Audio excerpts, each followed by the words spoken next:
Welcome back to my channel di Hampton Asia, sesi beton, belajar bareng Hampton.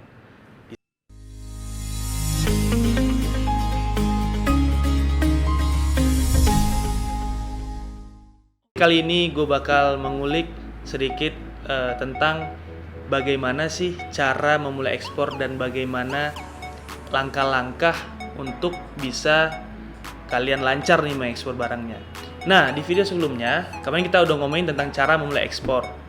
Bagaimana cara berkomunikasi dengan orang dari luar dan beberapa culture dan budaya. Dan kita juga udah memberikan tren pasar tahun ini. Setelah itu, ada step-step berikut yang kalian harus ketahui, yang dimana peraturan yang perlu kalian mulai sebelum kalian ekspor. Kalian perlu mempertimbangkan hal-hal seperti apa saja, yang itu hal-hal perizinan dan peraturan lainnya.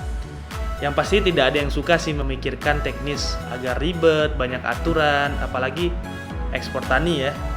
Nah, tetapi ini kalian harus sangat-sangat mengatasi masalah ini karena agar tidak terjadinya nanti di kemudian hari. Di video kali ini gue bakal bahas tentang apa saja yang dipertimbangkan untuk diekspor. Yang pertama, izin usaha. Nah, izin usaha itu meliputi SIUP, Surat Izin Perdagangan. Nah, ini kalian bisa dapatin di Dinas Penanaman Modal Pelayanan Terpadu Satu Pintu yang ada di kabupaten atau di kota kalian. Yang kedua adalah TDP, Tanda Daftar Perusahaan, oleh Dinas Penanaman Modal Pelayanan Terpadu Satu Pintu. Nah, yang ketiga itu ada NPWP, Nomor Pokok Wajib Pajak, oleh Kantor Pelayanan Pajak. Yang keempat, ada NIK, Nomor Identitas Kepabeanan, oleh Ditjen Bea Cukai, atau NIB, Nomor Induk Berusaha perusahaan yang kalian miliki. Nah, yang terakhir itu adalah kelima, izin usaha lainnya untuk kategori barang yang dibatasi ekspor. Yang gue sebutkan tadi itu sangat-sangat penting dan kalian bisa mendapatkan itu di kota kalian masing-masing, yang dimana ada di pemerintahan. Setiap pemerintahan pasti ada beda-beda ya, dan setiap untuk pengiriman barang atau komoditas yang kalian kirim pasti juga ada aturan yang berbeda. Nah, yang tadi yang gue sebutkan itu adalah inti-intinya aja. Yang kedua, surat persetujuan ekspor. Kalian harus nentuin dulu nih apakah perlu surat persetujuan ekspor atau tidak. Berdasarkan Peraturan Menteri Perdagangan Nomor 13 MDAG per 3 2012 tentang ketentuan umum bidang ekspor. Nah, barang ekspor dikelompokkan ke dalam 3 kategori, yaitu ada barang dibatasi ekspor, yang dimana barang tersebut untuk diekspor yang kalian harus perlu izin tambahan.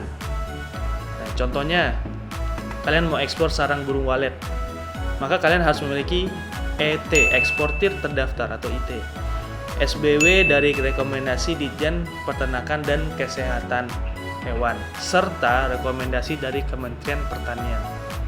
Nah, informasi tentang barang dibatasi ekspor ini bisa kalian dapetin melalui portal INSW, Indonesia National Single Window. Nah, ada di websitenya di www.insw.go.id. Dan untuk ngurus izin ekspor produk tertentu, kalian bisa di Intrade dari Kemendak RI, yang websitenya intrade.kemendak.go.id. Oke, lanjut. Ada barang bebas ekspor, yang dimana barang yang stok yang sangat banyak tidak mengganggu ketersediaan barang di dalam negeri dan juga tidak mempengaruhi ketahanan pangan nasional.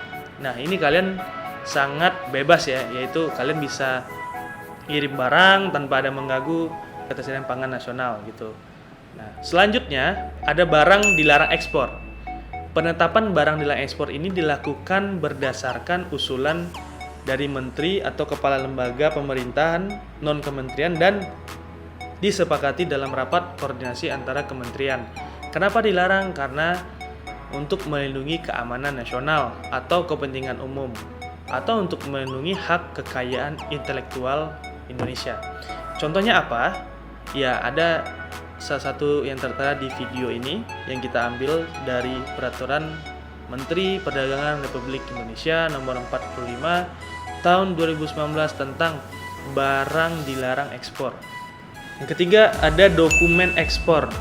Dokumen ekspor ini kalian butuhin setiap kali pengiriman atau shipment, yang dimana itu meliputi invoice, packing list, yang selalu disiapkan oleh eksportir. Dan biasanya juga ada bill of landing atau RW bill. Jika pengiriman lewat laut, kalian perlu BL atau bill of landing. Dan jika kalian pengiriman lewat udara, kalian perlu RW bill. Keduanya akan disiapkan oleh perusahaan kargo. Nah, izin ekspor lainnya untuk kategori barang yang dibatasi ekspor seperti itu tadi, shipping instruction dokumen dibuat eksportir atau ditujukan kepada perusahaan pelayaran yang berisi booking space, PEB, pemberitahuan ekspor barang dari eksportir. Nah, yang keempat nih, dokumen tambahan untuk hasil tani atau tumbuhan, phytosanitary certificate atau sistem sertifikasi ekspor karantina, yang dimana ini biasanya dalam tumbuh-tumbuhan, dan tindakan pemeriksaannya meliputi pemeriksaan administratif dan kesehatan barang yang cocok kalian ekspor. Pemeriksaan administratif ini dilakukan untuk mengetahui kelengkapan, keabsahan, dan kebenaran isi dokumen kalian yang dipersyaratkan oleh negara tujuan atau instansi lainnya. Antara lain, sertifikat perlakuan itu ada Certificate of Origin atau Certificate of Analysis atau CITES, atau surat izin pengeluaran dari instansi yang berwenang. Pemeriksaan kesehatan dilakukan secara visual dan atau laboratoris untuk mendeteksi dan mengidentifikasi OPT atau memenuhi persyaratan sanitasi, antara lain bebas dari cemaran, sisa-sisa tanaman atau benda lainnya. SIP atau surat angkut tumbuhan dan satwa dalam negeri untuk media pembawa yang tergolong tumbuhan dan masuk dalam daftar Convention on International Trade in Endangered Species of Wild Fauna and Flora. Certificate diperlakukan Health Certificate. Sudah cukup pembahasan yang gue bahas. Gimana nih, walaupun ribet tapi masih bisa kalian jalani. Kalau kalian belum mempunyai izin ekspor di instansi yang terkait, kalian bisa menggunakan jasa ekspor under name, yaitu jasa sewa izin ekspor perusahaan kepada pihak-pihak atau orang yang mau ekspor barang tetapi tidak mempunyai izin ekspor.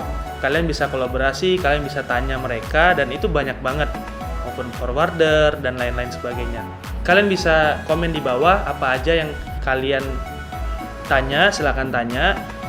Dan jangan lupa subscribe, comment, like, and share, and see you in the next video.